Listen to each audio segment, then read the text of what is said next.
The European Commission calls for a suspension of free trade agreements with Israel in response to the war on Gaza. It also wants to sanction two far-right government ministers, but some EU countries oppose the move. Will it be enough to force Israel to stop its genocide? This is Inside Story.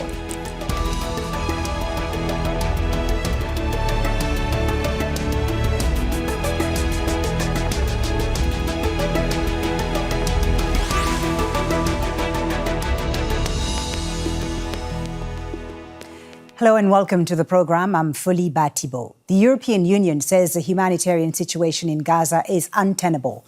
The bloc proposes a suspension of its trade agreement with Israel, and it wants to impose sanctions on two ministers as well as settlers in the occupied West Bank. The change would make trade between the EU and Israel more costly for Israel. That's not good news for Israel, with an economy already under strain by the cost of its wars in the region. However, the proposal needs the approval of the European Council and may face a veto from some countries, including Germany. So, will these financial measures pressure Israel to scale back its war? Why does Germany appear to protect Israel? And does the EU have any other choices?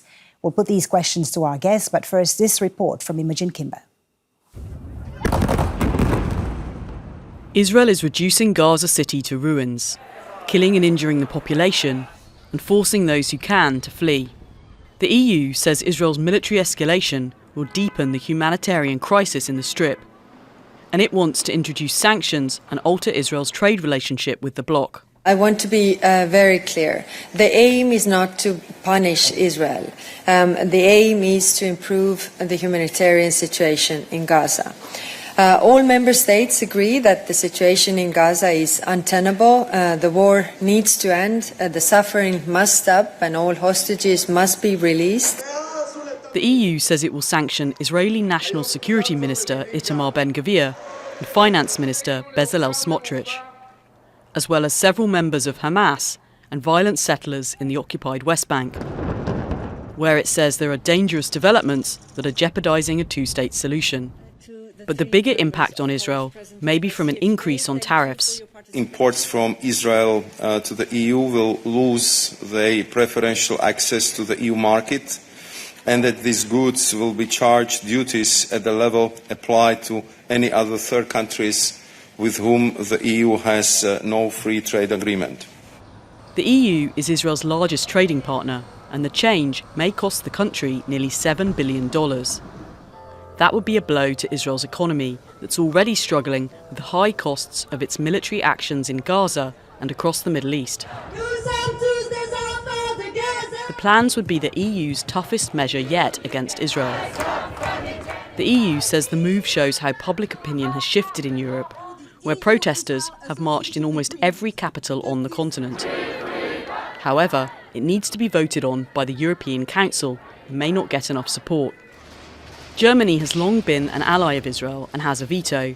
It says it's still considering the proposal and wants to keep diplomatic ties with Israel, despite halting arms sales to the country. But the EU spokesperson says if this doesn't work, the bloc will have to find another way to make a real change on the ground in Gaza. Imogen Kimber, Al Jazeera for Inside Story.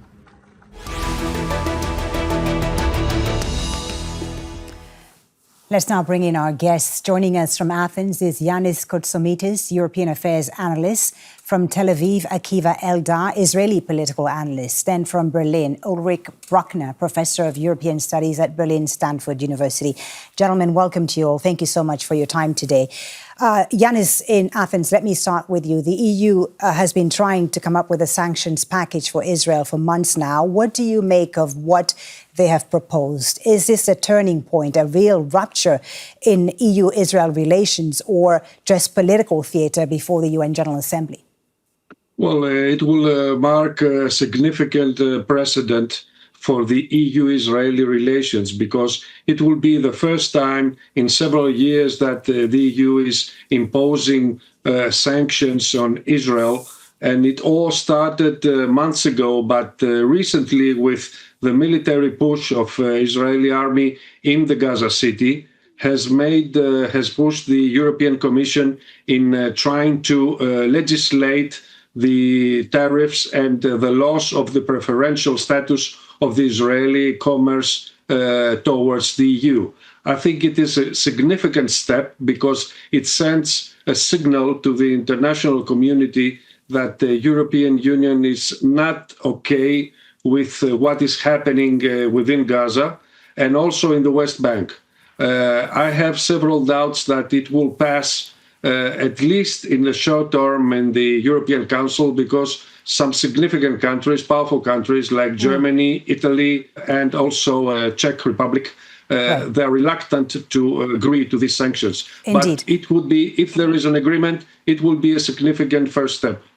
Indeed. Thank you for that. Let me come to you, Ulrich, and pick up on what Yannis was saying there about the reluctance of some countries. Indeed, the EU has opted for a limited approach, even with these measures that they announced. And countries like Germany, indeed, opposed. How is this going down in Germany, and why? Why is Germany so excessively pro-Israel? Well, all countries are traumatized. And everyone sees reality through the lens of where we historically come from. If you look at Ireland, they sympathize with the Palestinians because they have been oppressed by the United Kingdom and feel what it is to be a colony of a power that puts pressure on them. The same with Spain. They have taken sides decades ago. And so for them, it's relatively easy to just go as far as they go in their demands. When in the German case, everyone who understands a little bit about World War II and the Holocaust understands that especially the party in power right now, the CDU, has in its DNA a commitment that the security and the existence of the State of Israel is a raison d'etre of the Federal Republic of Germany. And that puts a lot of pressure on Friedrich Merz, the Chancellor, because 2/3 of public opinion in Germany believe that Germany must support the initiative of the European Commission. Right. And Merz, who is committed to multilateralism and the rule of law, he doesn't know in what direction he should maneuver the country. Ulrich, for how long will this guilt last? Will Germany ever be able to get rid of this collective guilt over the Holocaust, even, as you say, when the German public seems to be supporting these measures against Israel? Well, it has never been about closing the file and announcing that now it's over and now we are a normal country. What has happened to the Jews through Germans in World War II is something that will never be forgotten, and it will always affect the position of Germany. But this does not necessarily rule out that Germany can support initiatives by the European Union to defend international law and to stop war crimes and to end a genocide. Akiva Eldar, let me bring you into the conversation now. In announcing this move, Kallas, the EU leader there, said the aim was not to punish Israel, but the aim was to improve the humanitarian situation in Gaza. How is this being viewed in Israel? And does this actually put any pressure at all on the Israeli government to change its tactics in Gaza? Well, Folly, it depends who you're asking it. If you ask Netanyahu and his government ministers, they will tell you it has nothing to do with Gaza. It's you have to look inside to German and European domestic politics, and it's all about the growing Muslim communities in those countries. And it's a cynical move of the German Chancellor as well as President Macron that is pondering to his constituency, his Muslim constituency. The Jewish constituency is very small. For instance, if you look at France, there are about 6 million Muslims and 600,000 Jews in France. There are other Israelis who are buying tickets. They are leaving the country. According to public release of the Israeli Bureau of Statistics, 70,000 Israelis left this country. You know, next week we start a new Jewish year, so they publish the annual report. And these Israelis are the cream de la cream. These are the high-tech experts, businessmen. They are not doing business with Israel. Right. Israelis are not doing business with Israel. Let me pick up on that. Let me pick up on that, Akiva, if I can. I mean, the EU is one of Israel's largest trading partners. How much financial pressure is this putting on Israel? How significant an impact on the Israeli economy, which we know has already been battered with its regional wars? And is the business elite really concerned right now about what's going on, about Israel being diplomatically isolated, Israel being a pariah state? Well, you have to make a distinction between the economic effect, which is not just the sanctions. Look, there are thousands of Israelis. Now we are looking at 60,000 reservists in Gaza. So this is one thing. The other thing is that the Israeli production in the last quarter is down to almost zero. But the main question is whether Netanyahu's voters feel it in the supermarket, because the prices are up. They complain about the prices, but they refuse to see the linkage between this and the war, because they believe that we have to defeat Hamas. We have to go to actually what Netanyahu suggested. We are Sparta. It's the Masada syndrome. It's the world is against us again. It has nothing to do with Gaza and the occupation. It's anti-Semitism. It's the Holocaust again. Right. And we have wrong. Okay. This is the message. Let me ask Yannis about that. Yannis, we heard there some of the explanations that are coming from within Israel as to why they see the world in Europe turning against them. And he made an important point there, Akiva Eldar, in saying that some in Israel actually think that European leaders like France's Emmanuel Macron are pandering to their Muslim communities. What do you make of that reasoning within Israel? And why, has it taken so long for the EU Commission to come up with these measures now? Is it down to pressure from the streets or down to the pressure from some leaders, including Spain's Prime Minister Pedro Sanchez? Well, this is an interesting dilemma for the European Union in general, because on the one hand, yes, indeed, there is pressure from the constituencies in many European countries that they pressure their governments to do something to avert the humanitarian catastrophe in Gaza. On the other hand, European leaders have to preserve some pretext of preserving the international law and the rule of law in their engagement and in their agreements with commercial partners around the world. You cannot have double standards when you have agreements with other countries around the world and not hold those standards in the case of Israel. So there was much pressure on the European Commission to do something. At least this level of sanctions will put some facade on the European Union as preserving the international law and the rule of law in their relationship with commerce partners and trade partners around the world. Okay. Your thoughts about this, Ulrich, in Germany? I mean, Berlin has clearly said that it prefers engagement over punishment of Israel, it says. But what leverage does engagement really have, given that Netanyahu has ignored all the EU repeated calls for restraints in Gaza? Well, it's really obvious that if strongmen who are on a mission don't care about the consequences of economic sanctions, Putin couldn't care less what his war against Ukraine is doing to his GDP. And so is Netanyahu ignoring the short-term and the long-term consequences of cutting ties with the most important economic partner.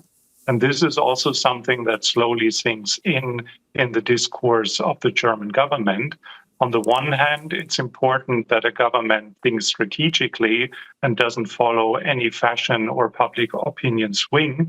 On the other hand, announcing that Germany supports the Netanyahu government if the reaction to the terrorist attack by Hamas is in proportion also implies that if it's completely out of proportion, Germany should change its position. And this is long expected, and it remains to be seen what the compromise on a European Union level will be. But when we only look at public opinion, there are many more Muslim believers in Germany than Jews. So it's not just about who organizes how much in the streets and who puts pressure on the government. As I said before, this has much more to do with history and the narratives, how a country presents itself. But is this undermining then Berlin's credibility as a defender of international law? Well, it is complicated to avoid what has just been said about the problem of double standards if we strongly defend international law in the case of Ukraine, and then the German government is doing the opposite in the case of Palestine. On the other hand, when we look at who did what, it's a very selective perception of what German responsibility and the European responsibility is in the region, given that the European Union is by far the strongest donor of not only humanitarian assistance and financing United Nations organizations that help people on the ground, but the European Union financed the civil service wages of the Palestinian Authority civil servants and even their pensions. So it's not about Europe leans back and watches what's going on and doesn't take responsibility. It has been taking action and did much more than the Muslim brothers and sisters in the region.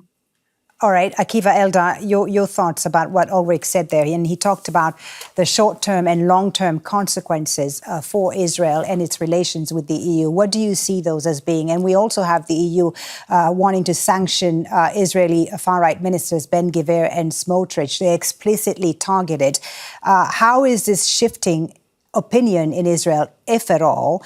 And is there any concern at all within the Netanyahu government? Perhaps publicly they're not expressing concern, but privately, are they concerned about the future of their relationship with Europe? Yeah, if you talk to the ministers off the record, they will tell you that they are concerned. But Folly, we are looking at early elections probably, but if not early elections, 2026 is going to be a very, very political, partisan year. That the Israeli people will go for elections. Netanyahu has to take in mind the prospects of a military embargo as well as economic sanctions against Israel. Of course, he puts his faith in the United States. I can tell you a story. A few years ago, an Israeli peaceniks went to Brussels to convince members of the EU officials to put pressure on Israel to resume the peace negotiations. So they told them, you made a mistake by coming to Brussels. You should have gone to Berlin because Berlin holds the cards. I would add, from Berlin, you have to go to Washington. Now, Netanyahu is on his way to Washington next week. The Israeli public will watch him shaking hands with President Trump. That is one day he criticizes him, but the other day he gives him a big hug. So for the Israelis, it's all about the United States. The UN took several resolutions against settlements, but actually nothing is happening. So it has to be painful. Otherwise, it will not work. All right. Ulrich, briefly, your thoughts on what Akiva said there about Berlin holding the cards.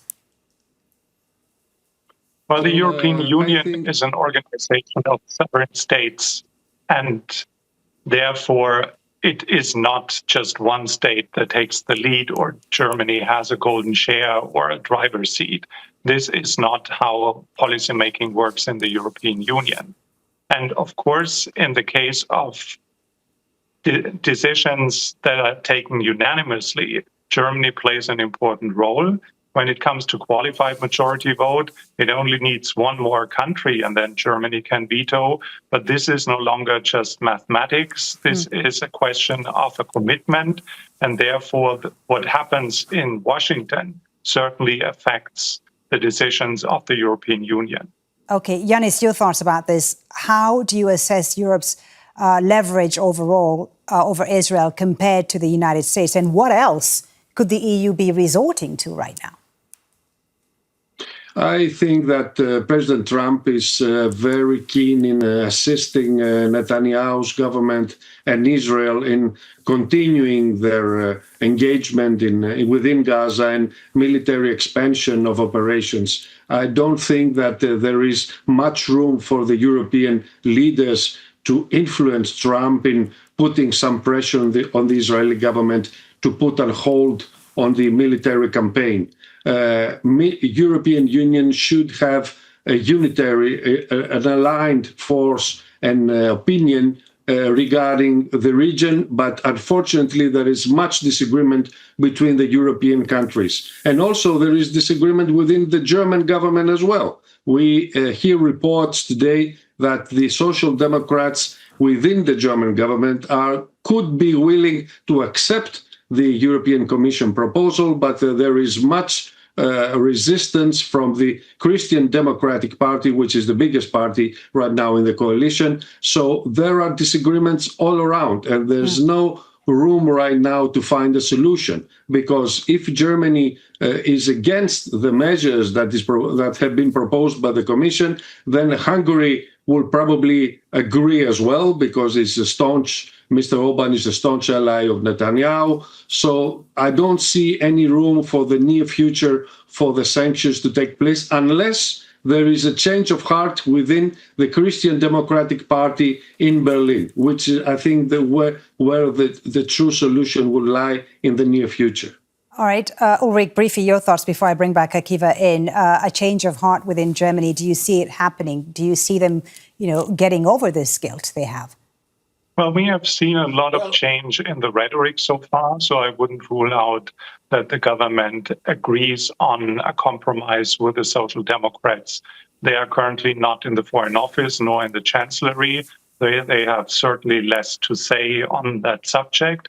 On the other hand, Merz announced that he wants to be a leader in the European Union, and isolating Germany from the majority in the European Union is the exact opposite of leadership.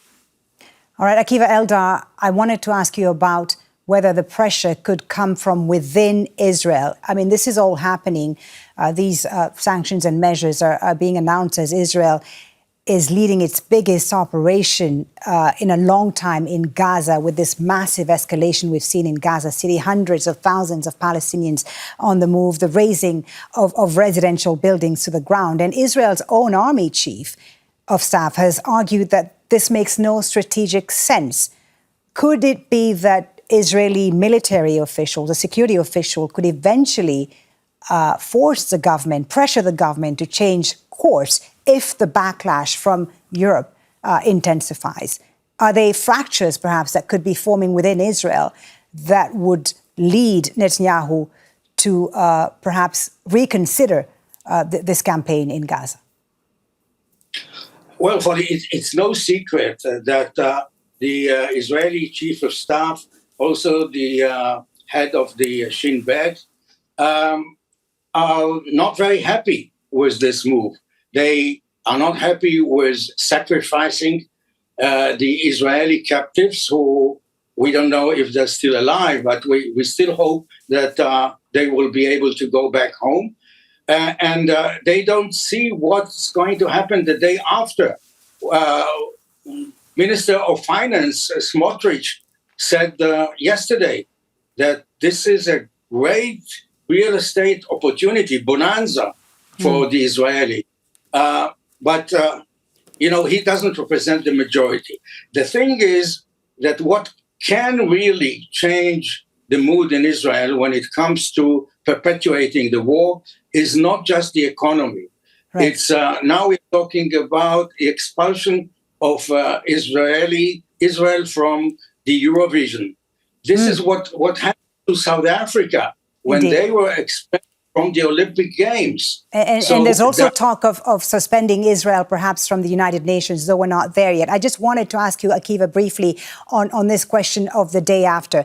If a new prime minister was to come in Israel, do you think things could change then? Could there be a real internal reckoning within Israel of what's happening in Gaza?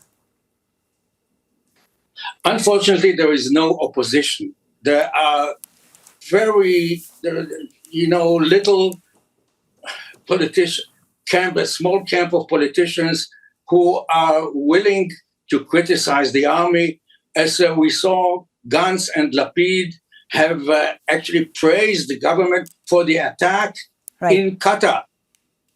So there is no leadership that can move the Israeli public, to put pressure on Netanyahu to stop this war and the genocide in Gaza. Yannis and Ulrich, let me come to you both briefly. We have about a minute left to get your final thoughts. Yannis first. Do you think these measures from the EU, coming back to what we've been discussing, will satisfy the global demand for accountability? Or will history perhaps judge the EU as complicit in Gaza's destruction?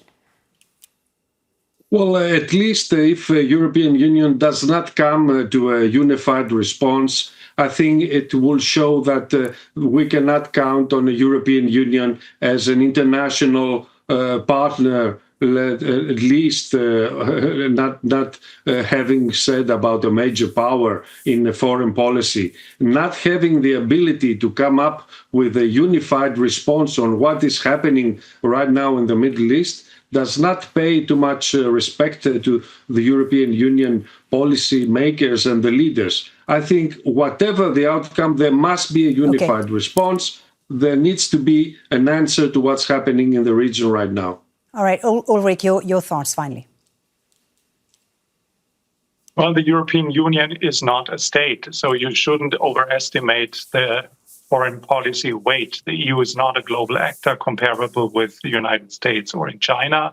But yes, history will look at what has been done and what has not been agreed on, and that will be the consequence. Gentlemen, thank you very much for a great conversation. Thank you for your insights. Yannis Koutsomitis, Akiva Eldar, and Ulrich Brückner. Thank you to all three of you for joining us today on Inside Story. And thank you, too, for watching. You can always watch this program again anytime by visiting our website at aljazeera.com. For further discussion, go to our Facebook page. That's facebook.com/AJ Inside Story. Of course, you can join the conversation on X.